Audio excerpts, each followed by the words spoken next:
morning, viewer. Welcome to our Glory Globe TV as a breaking news from South Korea.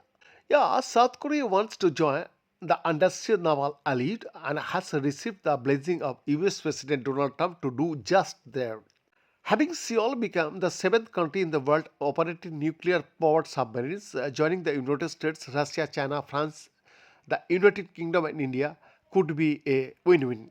South Korea could more effectively counter North Korean or Chinese moves in the waters around the Korean peninsula, and that would free up the US Navy's nuclear powered attack subs to concentrate on patrols on hot spots like the South China Sea and the waters around Taiwan. Yeah, on both sides of the Pacific, building the vessels could mean thousands of high paying manufacturing jobs, helping the US and South Korean economies.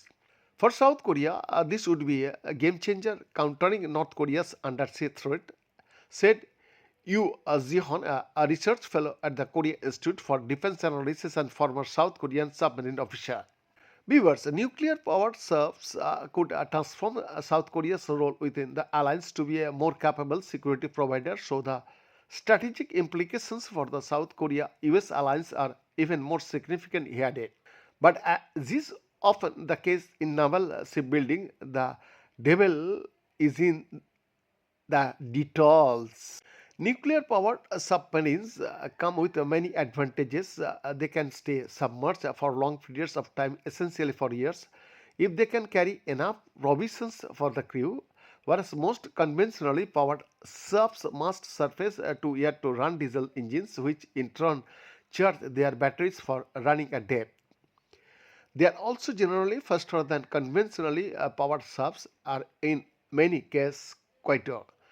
Acquiring them has been a decades-long wish to the South Korean government, but Seoul has faced a key roadblock under a decades-old nuclear agreement with the US, and it is not allowed to respond Spain nuclear fuel despite having the technology to do so.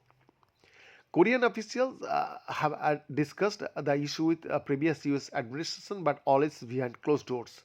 So when South Korean President Lee Jae-myung mentioned his government's decades-long wish for the US to lift the ban during his open talks with Trump in late October, many were surprised. Then the day after Lee's request, Trump appeared to approve it. I have given them approval to build a nuclear-powered submarine rather than the old-fashioned and far less nimble diesel-powered submarines that they have now, he wrote on Truth Social. Beyond the exclusive report.